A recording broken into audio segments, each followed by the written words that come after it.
Glass Corner expands footprint with grand opening on Lamding Road, Dipu. Glass Corner, one of the region's most trusted names in hardware, celebrated the grand opening of its newest branch on Lamding Road, Dipu today. The event marks another milestone for the rapidly growing chain, which now operates multiple outlets across Dipu. The new showroom was inaugurated by Longki Pangcho, retired IAS member of the Northeast Council. Honor Suresh Sharma, a well-known entrepreneur in Karbi Anglong's business community, hosted the event. Locals, contractors, and industry partners turned out in large numbers to mark the occasion, reflecting the brand's strong reputation for quality and reliability. Glass Corner has built its name on a wide inventory of glass, aluminum, plywood, hardware fittings, and modern interior solutions. The Lamding Road branch aims to serve both residential and commercial customers with upgraded product lines, competitive pricing, and on-site consultation for customs projects. Speaking at the launch, Suresh Sharma thanked customers for their continued trust. Dipu has supported us from day one. These new branches are a commitment for making premier hardware more accessible, with the same service people expect from Glass Corner, he said.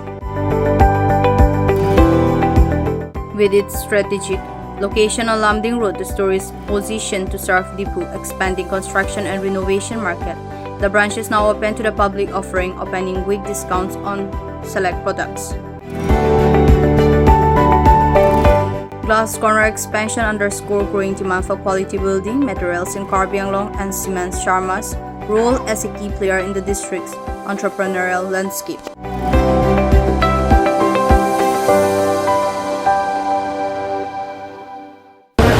হয় কাৰ্বি আংলং জিলা ডিফু চহৰ বিশেষকৈ লামডিং ৰোডত অৱস্থিত ৰাইজৰ বাবে এটি বিশেষ সুখবৰ বুলি ক'ব লাগিব। কাৰ্বি আংলঙৰ আখাৰী হাৰ্ডৱেৰ বুলি ক'লে গ্লাছ কৰ্ণাৰ সকলোৰে পৰিচিত। তো আজি পুনৰ লামডিং ৰোডত অৱস্থিত এক গ্লাছ কৰ্ণাৰ নতুনকৈ আজি ইয়াত গ্ৰেণ্ড অপেনিং কৰা হৈছে আৰু স্বত্বাধিকাৰী মোৰ সৈতে আছে। সৌৰা, আজি যিহেতু নেকি তোমালোকৰ কাৰ্বি আংলং ডিফু চহৰত বিভিন্ন ঠাইত তোমালোকৰ হাৰ্ডৱেৰ দোকান আছে নহয় জানো? কিন্তু পুনৰ আকৌ আজি ইয়াত নতুনকৈ গ্ৰেণ্ড অপেনিং কৰা হৈছে। তো ইয়াৰ উদ্দেশ্যটো কি, ইয়াত কি কি সুবিধা ৰাইজে পাব অলপ ক'বা নেকি? ঠিক আছে, এতিয়া যেনে আপোনাহঁতে গম পায় মাৰ্কেটত ইমান পাৰ্কিঙৰ ইছ্যু হৈ আছে। চ' আমি এইটো লোকেশ্যন ডিচাইড কৰিছোঁ যে মানুহহঁতে যোনে লামডিং ৰোডত আছে সিহঁতৰ কাৰণে বহুত সুবিধা হ'ব। সিহঁতক এতিয়া মাৰ্কেট যাব নালাগিব, যোনটো বস্তু সিহঁতে পটককৈ যদি এতিয়া ঘৰত গজাল নাই সেইটো কাৰণে আকৌ মাৰ্কেট দৌৰিব লাগিব, এতিয়া সেইকেইটা বস্তু কৰিব নালাগিব। আপুনি ইয়াত আমাৰ গ্লাছ কৰ্নাৰত আহিব পাৰে লামডিং ৰোডত, আপোনাহঁতে সকলো বস্তু যি আপুনি মাৰ্কেট যাব লাগে সেইকেইটা আপুনি ইয়াতে এটা ৰুফৰ আণ্ডাৰতে পাই যাব। এতিয়া মই এইখিনিতে জানিব বিচাৰিছোঁ বিশেষকৈ ৰাইজৰ মানে জ্ঞাতাৰ্থে যে যিহেতু নেকি এইটো বজাৰ মেইন টাউনলৈকে যাব নালাগিব ন, কিন্তু বস্তুৰ দাম অলপ বাঢ়ি যাব নেকি? ইয়াত কিবা কিনিলে বজাৰৰ যিটো মূল্য আৰু ইয়াৰ তুলনাত ইয়াৰ মূল্যটো বেছি হ'ব নে একেই থাকিব? এইটো অলপ ক'বা নেকি? নাই, আপুনি যি বস্তু ফৰ এক্সাম্পল যদি আপুনি চিমেণ্ট লৈ আছে 490 ৰুপিজত, সেইটো আপুনি ইয়াত 490 ৰুপিজতে পাব।